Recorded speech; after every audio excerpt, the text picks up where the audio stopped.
प्रणाम प्रभु श्री राम।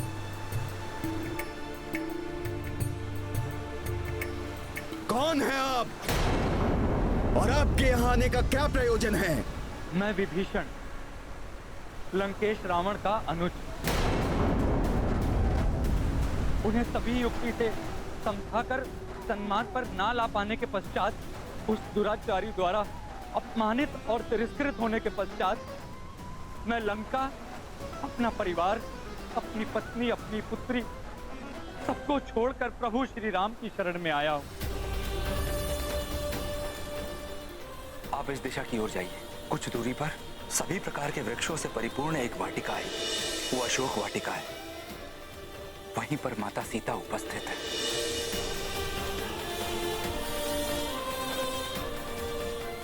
प्रभु, रावण के मायावी राक्षस का भेद भी तो यही जानते हैं। प्रभु, इन्हें अपने शिविर में प्रवेश मत दीजिए, लौटा दीजिए इन्हें। हे सेना प्रमुख, आप सब भी अपना सुझाव दे दीजिए। हे प्रभु श्री राम, तीनों लोगों की किसी भी घटना से अनभिज्ञ नहीं है आप, परंतु हमारा सम्मान रखने के लिए हमारा मत पूछकर आप हमें कृतार्थ कर रहे हैं। प्रभु, मेरे विचार से रावण के किसी भी राक्षस का हम तब तक विश्वास नहीं कर सकते जब तक वो अपना सत्य प्रमाणित ना कर दे। युद्ध के इतने निकट जब हमारी सेना लंका के इतने समीप आ चुकी है, रावण के राक्षसों का यहाँ आना अत्यंत संदेहास्पद है। प्रभु,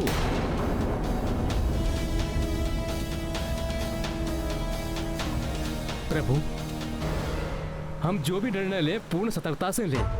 इन्हें हमारे सभी प्रश्नों का उत्तर देकर हमारे सारे संशय शांत करने होंगे। हनुमान, कुछ कहना चाहते हो? ये इनकी कोई चाल भी तो हो सकती है। कदाचित हमारा विश्वास जीतकर उचित अवसर पाकर हम पर प्रहार करें। और ये भी संभव है ये रावण के भ्राता के वेश में कोई बहरूप या राक्षस हो, जो इस वेश में हमें छल करने आया हो।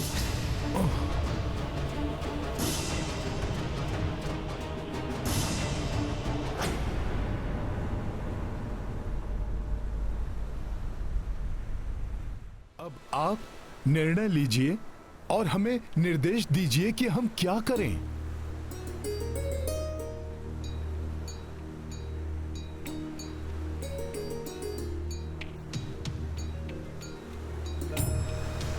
प्रभु, ये सत्य है, मेरा जन्म राक्षस कुल में हुआ, किंतु मैंने सदैव ही धर्म का पालन किया है। लंका में धर्मचित आचरण करने वाले की वही स्थिति होती है जो दांतों के बीच दिव्या की।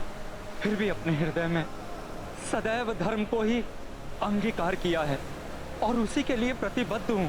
इसीलिए आपकी शरण में आया हूं। प्रभु, मुझे स्वीकार लें।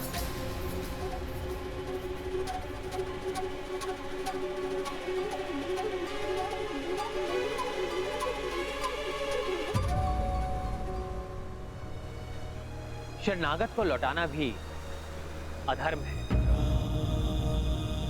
विभीषण तो क्या, रावण भी मुझसे क्षमा मांगकर मेरी शरण में आए तो शरणागत धर्म के अनुसार मैं उसे भी अस्वीकार नहीं करूंगा।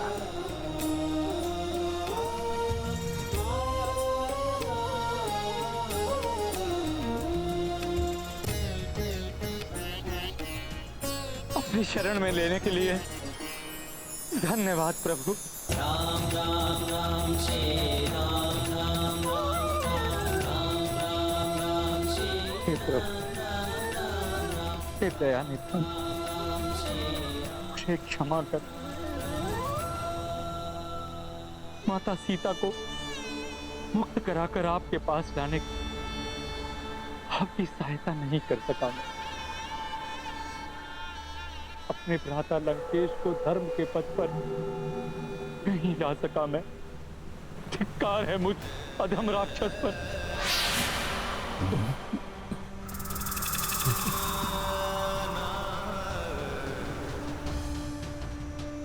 उठिए विभीषण, आपने अधर्म का साथ ना देकर, अधर्म ना सहकर धर्म का ही पालन किया है। अन्यथा अधर्म को सहने वाला भी अधर्मी ही कहलाता है।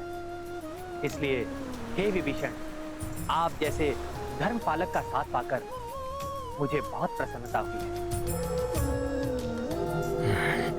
आप जैसे धर्म के पालक का उचित स्थान लंका का राज सिंहासन है विभीषण।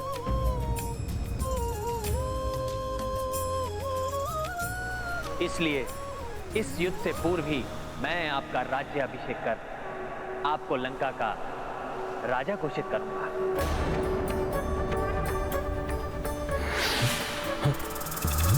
ताकि संसार को ज्ञात कि मैं ये युद्ध किसी राज्य को पाने के लोभ में नहीं, अपितु अपने स्वाभिमान, धर्म की स्थापना और पुनः अपनी भार्या का संग पाने के लिए कर रहा हूं।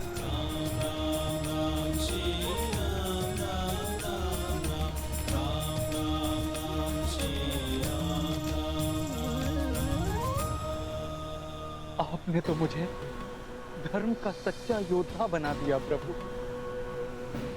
मेरा मनोबल ऊंचा कर दिया प्रभु। आपको कोटि कोटि नमन।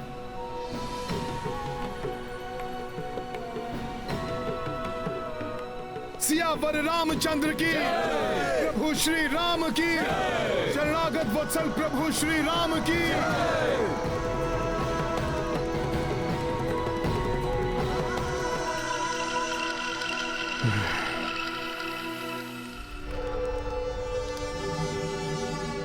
जब कुछ किया ही नहीं तो मेरे सामने आने का साहस कैसे किया तुम दोनों ने?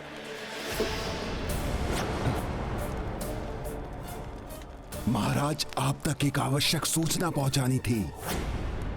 हाँ महाराज, आपके अनुज, आपके शत्रु उस वनवासी से मिल गए हैं।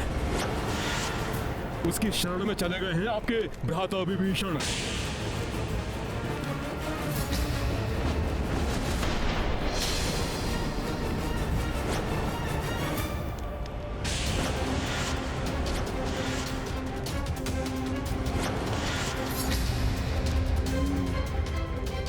अपने नेत्रों से देखा तुमने?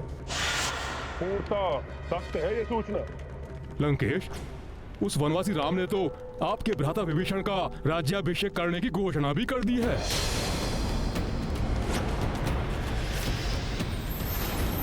और जिसकी व्यवस्था का कार्यभार उसने उस दुष्ट वानर को सौंपा है। हाँ महाराज। हनुमान, प्रभु, आज्ञा प्रभु। राज्याभिषेक के लिए सातों सागर का जल चाहिए होगा। उसके प्रभाव लंका में महाराज विभीषण के अधीन सफल और दीर्घकालिक राज्य स्थापित होगा। जो आज्ञा प्रभु, मैं अभी जाकर ले आता हूँ।